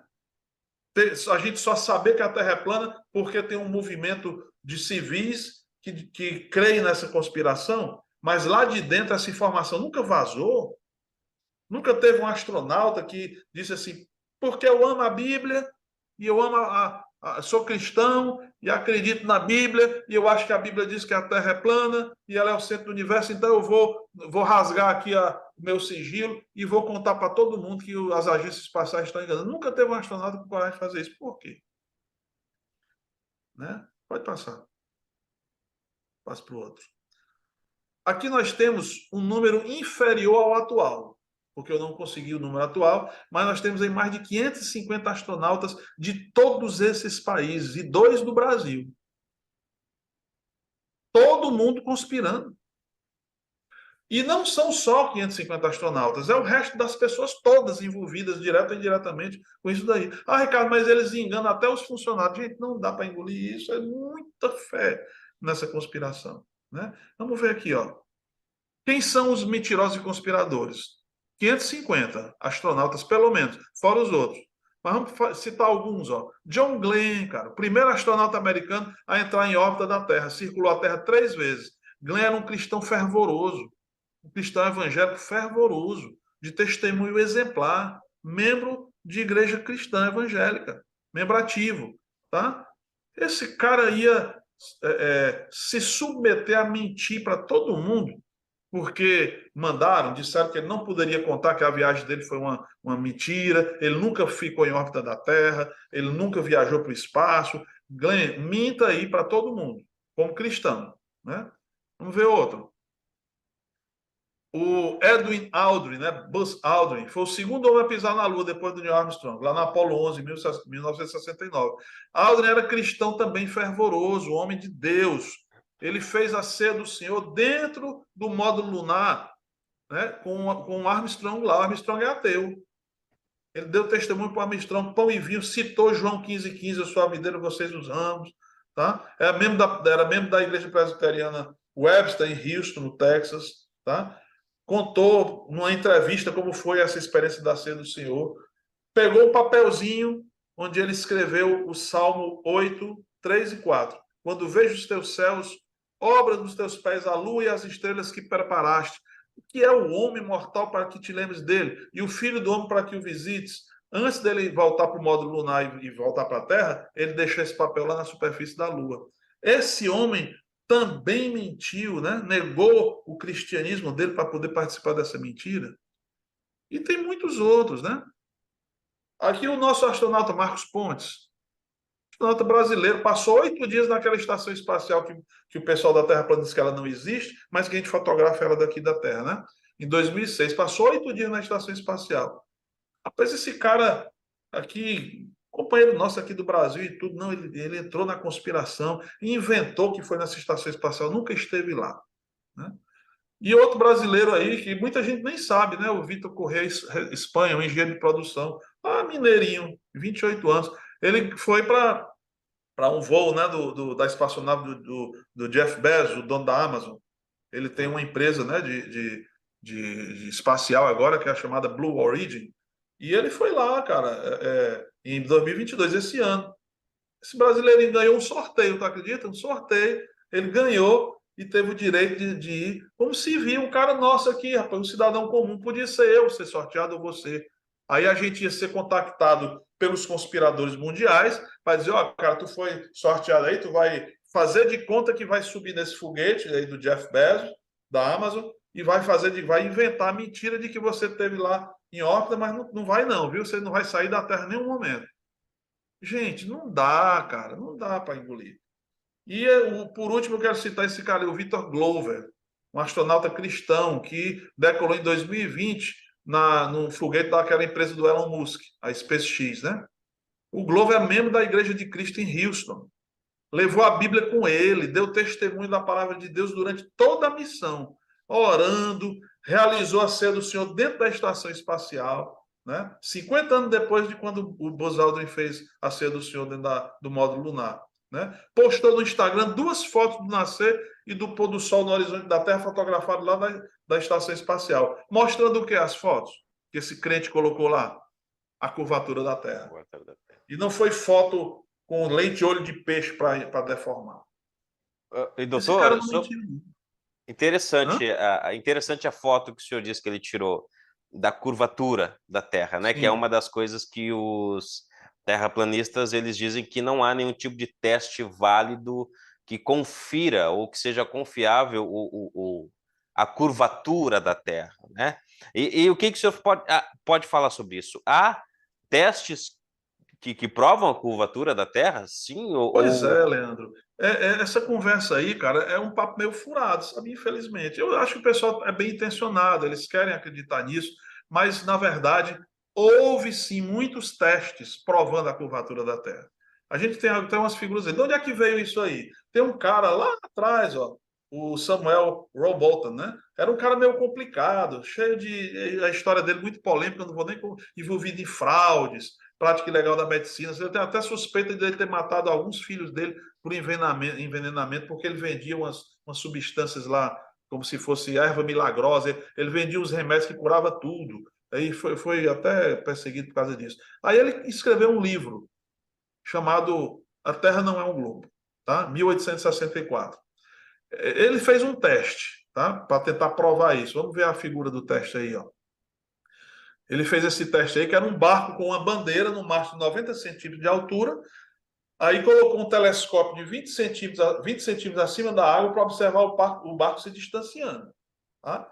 Aí, segundo ele, o barco permaneceu à vista do telescópio por 9,7 quilômetros. Qual foi a conclusão que ele tirou? Se a superfície da água acompanhasse a curvatura da Terra, a água não fosse nivelada, né? O topo do mastro teria ficado aproximadamente 3,5 metros abaixo da linha de visão. Era para o mastro ter sumido da linha de visão do telescópio. Mas não sumiu. Durante quase 10 quilômetros, ele continuou vendo o mastro pelo telescópio. Né? Portanto, a Terra é plana, foi a conclusão. Ele publicou isso em 1849. Em 1864, no livro dele, ele reforçou essa informação. Na época, ninguém deu atenção para a conversa dele. Né?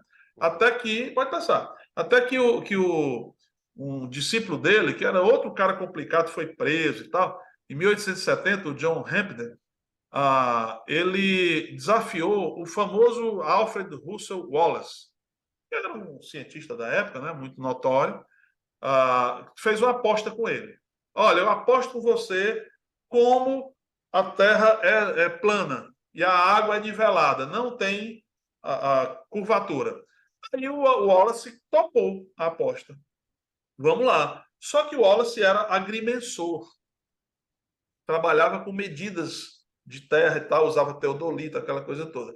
E ele sabia que existe um fenômeno que o cara tinha negligenciado. Qual é o fenômeno? Da refração atmosférica. Todos nós vemos esse fenômeno com frequência. Ele calculou as medidas desconsiderando essa refração, tá? Descontando, na verdade, né? Descontando a refração, para poder fazer um experimento cientificamente, metodologicamente mais preciso do que o que tinha sido feito antes pelos terraplanistas. Tá? Aí ele criou uma linha de visão de 4 metros acima da água para poder reduzir esse efeito da refração atmosférica. Os terraplanistas não consideraram isso. E ele adicionou um polo no meio, ó. Um polo aqui, um polo aqui e um polo no meio. No meio para quê? Porque se a Terra for curva, esse polo do meio, em algum momento, ele vai se mostrar mais alto do que os da ponta, concorda? Se a Terra é curva, os daqui do meio vai estar mais alto do que os da ponta. Aí o Wallace fez o experimento e provou que a Terra era curva. Mostrou, confirmou que a Terra era curva. Ganhou a aposta. O que aconteceu com o Rampton? Se recusou a admitir. Não admito, não concordo. Mas, meu amigo, mas eu provei agora. E ficou por isso. Né? Então, em 1901, esse outro cara, o Oldham, que era professor de geografia lá em Cambridge, ele reproduziu os experimentos do Wallace. Fez a mesma coisa e provou de novo a mesma coisa. Dessa vez ele usou um teodolito. Né? Tá? E aí ele provou, a Terra não é plana. De novo, isso eu estou falando dos primeiros, lá da época, tá? Quando começaram a ventilar essa hipótese da Terra plana. Aqui tem um link, você tem os slides aí, se você quiser, pode depois, as pessoas que assistirem o podcast, podem te escrever e pedir para você mandar esses slides em PDF para eles, tá? Ok. Ou mandar só os links, se você quiser. Aí você manda os slides em PDF, que tem vários links. Um deles é esse aí, ó. Um link para acesso à demonstração matemática de por que não é possível nós notarmos a curvatura da Terra quando a gente olha para o horizonte. Ah, eu olho para o horizonte, o meu sentido está dizendo que ele está reto. Então não tem curvatura. Mas tem um cálculo matemático que mostra por que a gente não vê a curvatura só olhando para o horizonte. É preciso você ter uma distância muito maior para enxergar essa curvatura. Muito bem. Se você que está nos assistindo quer ter acesso a esses links, aos conteúdos, aos slides também aqui, você pode entrar em contato, coloque lá nos comentários se você quer aprender mais, se quer saber mais sobre esse assunto, é só entrar lá nos comentários e pedir para nós, que nós vamos enviar. Pronto, doutor. Aí olha que interessante. Em voos transatlânticos, né, de alta altitude, altitude bem elevada, como acontecia com o antigo Concorde. Lembra daquele avião Concorde? Sim. Que tinha alta velocidade, voava muito alto, né? Nesse tipo de voo, a curvatura da Terra é facilmente percebida. Aqui é uma foto feita sem distorção, tá? Mostrando como a curvatura da Terra é percebida. Tá bom? Vamos lá. Estamos terminando.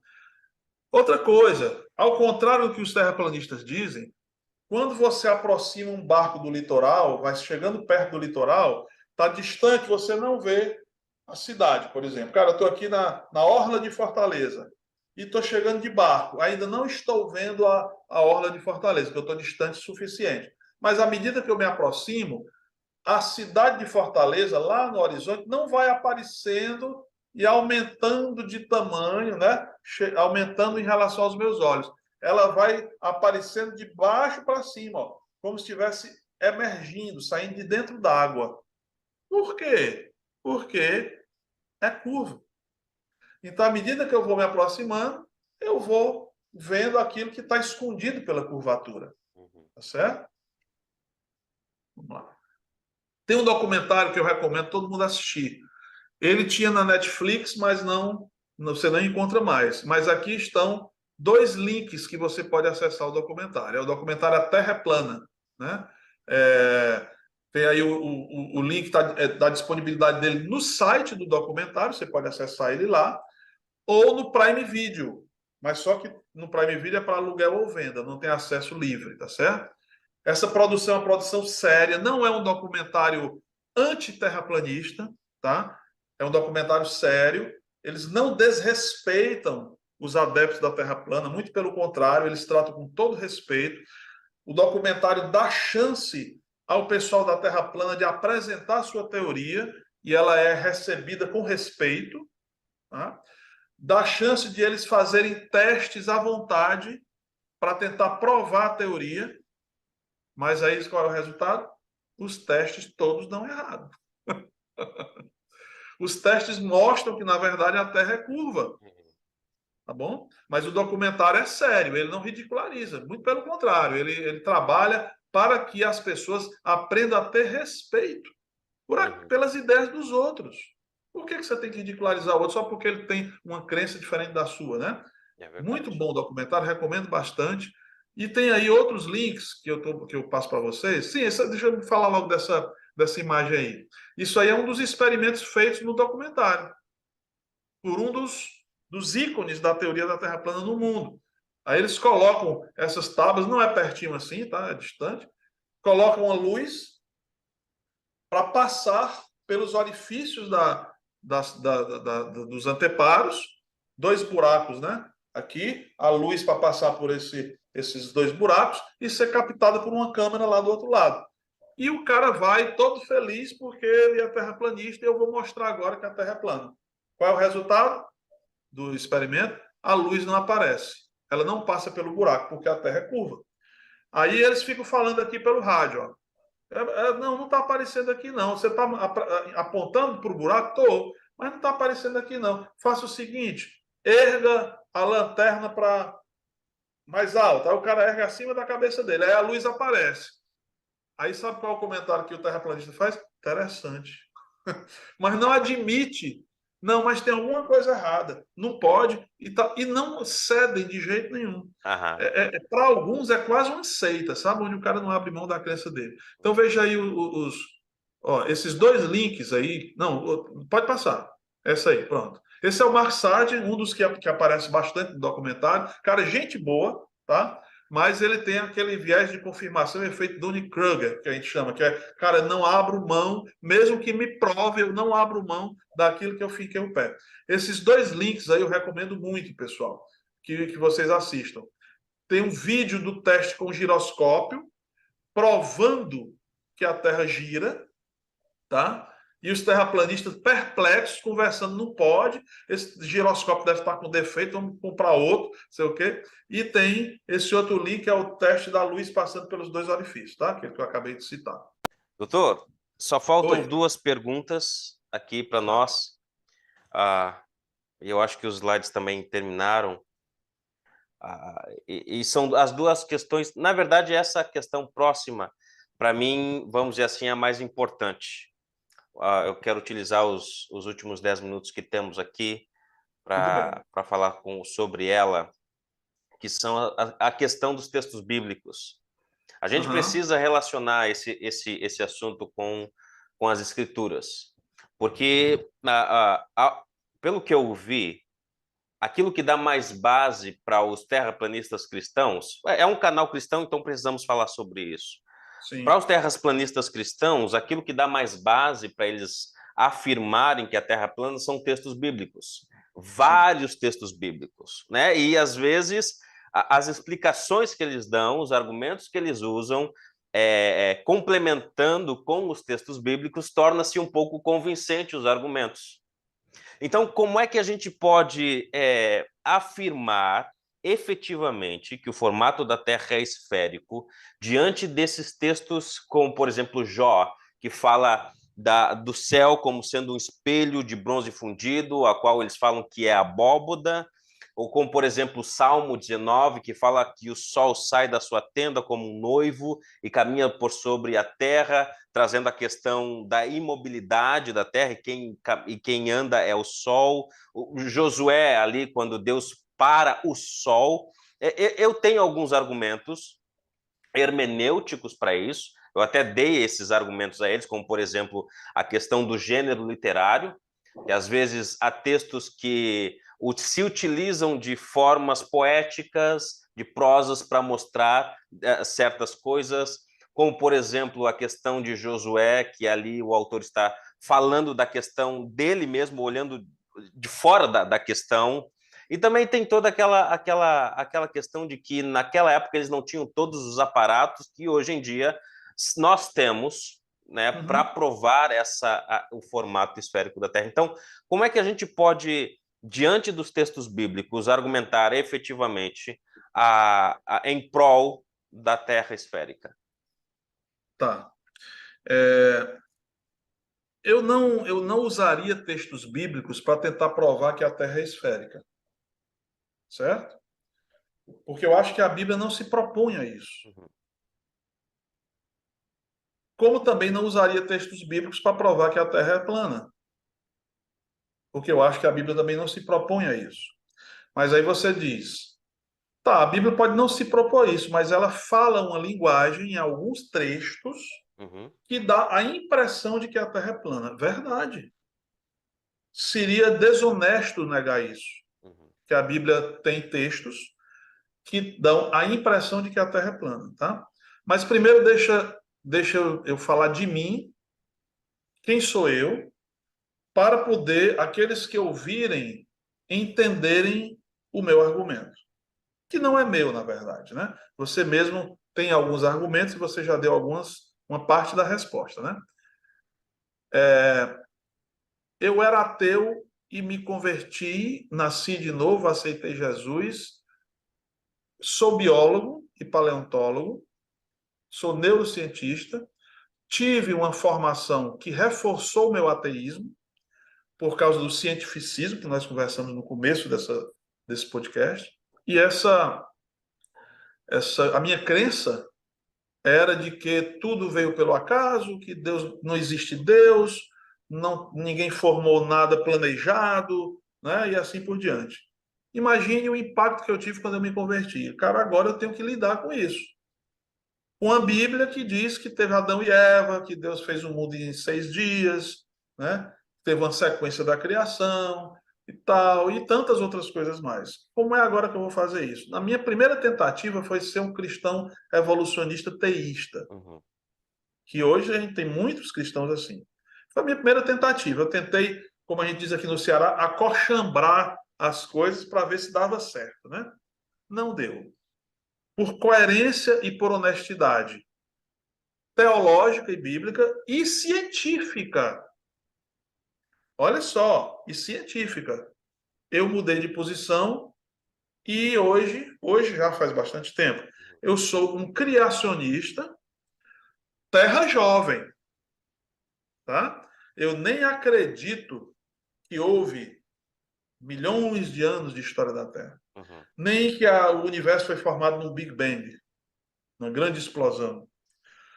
Eu sou um cristão fundamentalista no sentido de que eu acredito que a Bíblia dá os fundamentos que a gente precisa para nós entendermos a vida, né, a eternidade, a salvação, etc. Então, eu creio na literalidade das Escrituras.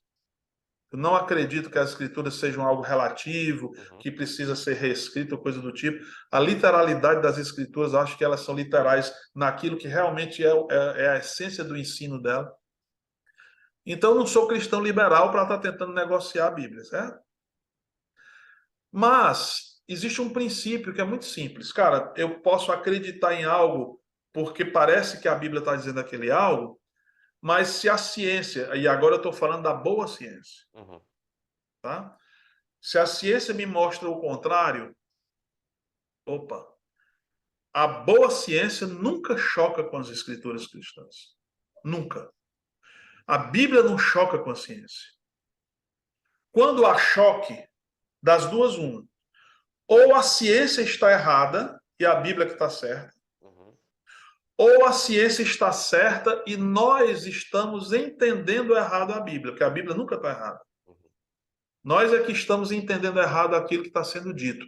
E aí eu preciso investigar na Bíblia. Por isso existe hermenêutica, né? Sem eu ter que negociar a verdade e a literalidade das Escrituras. Tá? Então, vamos supor que eu leio o Apocalipse e a minha tendência primeiro é acreditar que quando fala de uma criatura com aquelas formas, eu não vou descrever aqui para não gastar o tempo, ela está dizendo a verdade e é daquele jeito. Aquela criatura tem aquele pé disso, cabeça de não sei o que e tal, tal, tal.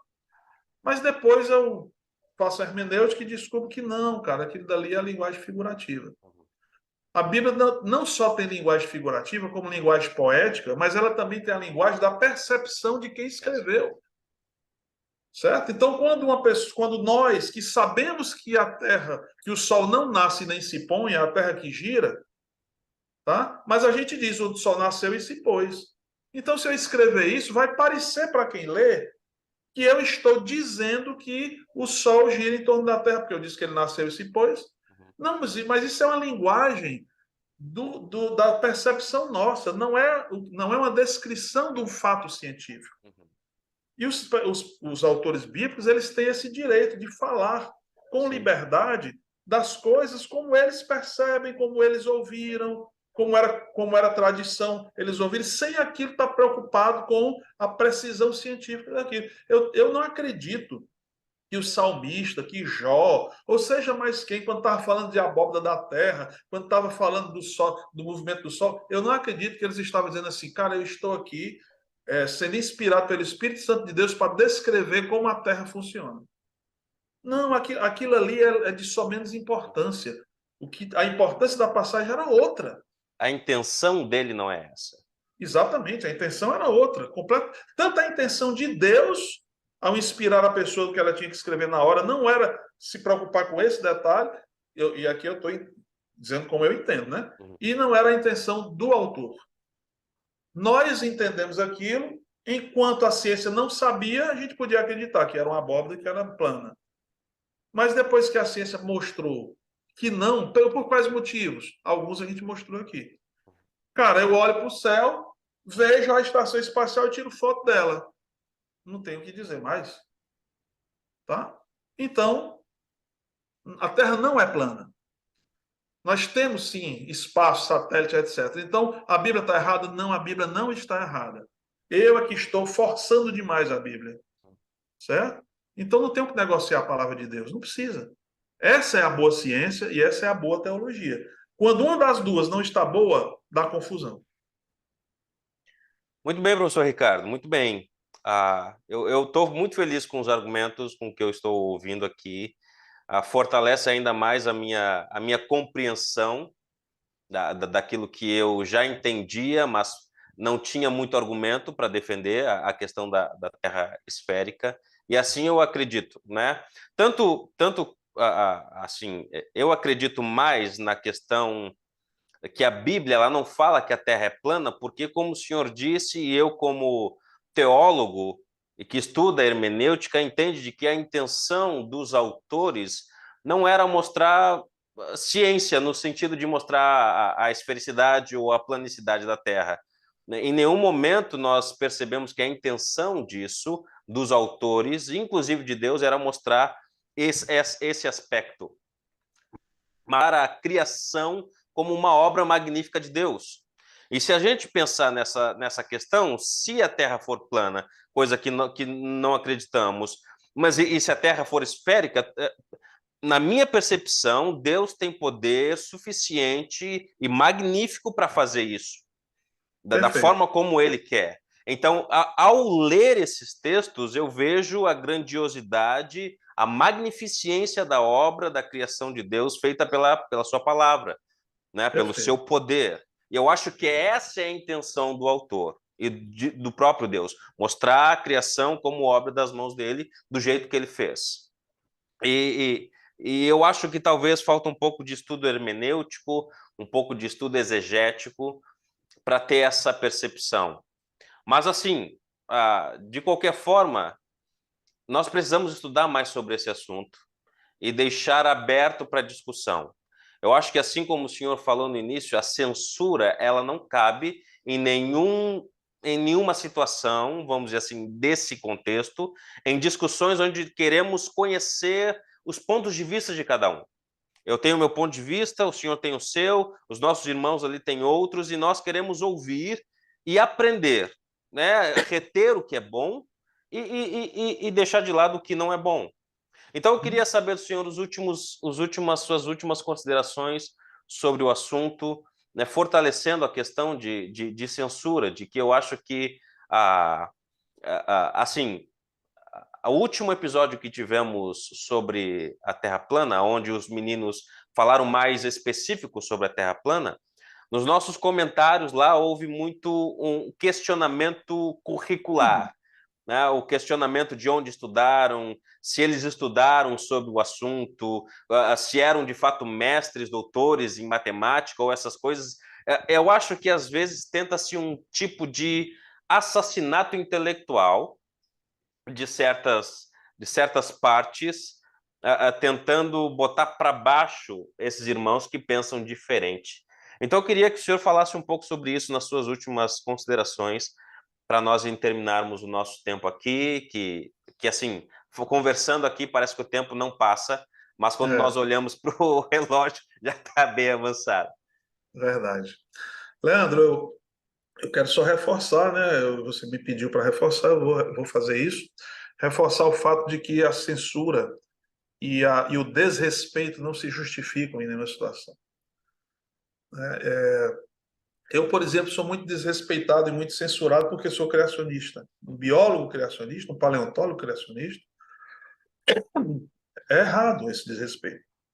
Então, eu também não devo desrespeitar os meus irmãos, Uhum. ou que não sejam irmãos, porque tem Sim. muito terraplanista que nem acredita, nem é cristão. Mas não devo desrespeitá-los porque eles defendem uma teoria com a qual eu não concordo. Se essa teoria ela tiver implicações heréticas que me leve a ter que considerar que a Bíblia não é a palavra de Deus, a abrir mão da doutrina que eu acredito, né? E questionar o meu Deus e o meu Jesus e tal, aí mesmo assim não deve ser desrespeitado, né? Mas aí eu já vou me relacionar de uma forma diferente. Mas eu defendo que todos precisam ter essa abertura. Você tocou num ponto muito importante ali a respeito da questão teológica, né? Que eu acho que precisa ser feita essa ressalva aqui. Quando a gente argumenta que tem trechos da palavra de Deus que eles são que eles não se propõem a trazer ciência, né, a explicar cientificamente como as coisas são, eu escuto, já escutei, continuo escutando o seguinte tipo de rebate, né? A pessoa diz assim: não, mas você não pode usar isso, que esse é um argumento perigoso. Porque assim você vai dizer que a Bíblia, então, tem partes que não são verdadeiras, porque não está querendo explicar a ciência, e aí você abre uma brecha enorme para se questionar a Bíblia. Mas veja só, por exemplo, se a gente for comparar as passagens em que se usa, os terraplanistas usam para tentar, as passagens bíblicas, para tentar dizer que a Bíblia defende o terraplanismo, e a gente for comparar, por exemplo, com Gênesis defendendo o criacionismo, é completamente diferente. Porque os textos casuais que falam de abóbada, que falam de aparentemente o sol se movendo e não a terra, e coisas do tipo, são textos sem nenhuma implicação doutrinária e teológica. Certo? Não tem. Se esses textos forem retirados da Bíblia, tudo que a Bíblia diz naquele livro, naquele local ali, continua valendo. Mas Gênesis não. Gênesis 1 e 2, por exemplo, se você disser assim, não, aquilo foi alegórico, aquilo foi poético e Deus não fez a criação daquele jeito, as implicações teológicas disso são gravíssimas, inclusive em termos doutrinários, né? Aí já é outro nível. Por isso a gente tem que ter cuidado. Tá, mas eu estou aplicando isso mais em que parte da Bíblia, né? Então achei excelente a sua fala e estou só reforçando esse ponto. Eu queria aqui concluir agradecendo mais uma vez, Leandro. Primeiro pedindo desculpas a você, né, e ao público por falar demais. Tá Mal de ótimo. professor, né? Mal de professor. Mas, assim, sou muito grato, né? Por ter a honra de participar do seu programa, de poder ajudar aqui. Eu acho que tudo isso faz parte da ministração dos filhos de Deus ao reino dele, né? Ele nos usa misericordiosamente para a gente fazer isso. Então, eu fico extremamente gratificado por poder estar aqui, agradecendo as pessoas que assistem o teu podcast, né? Que por elas terem essa paciência e o zelo de escutar, mostra que elas querem ouvir as coisas para poder saber mais, né? Concordando ou não com a gente. Sim. Tá?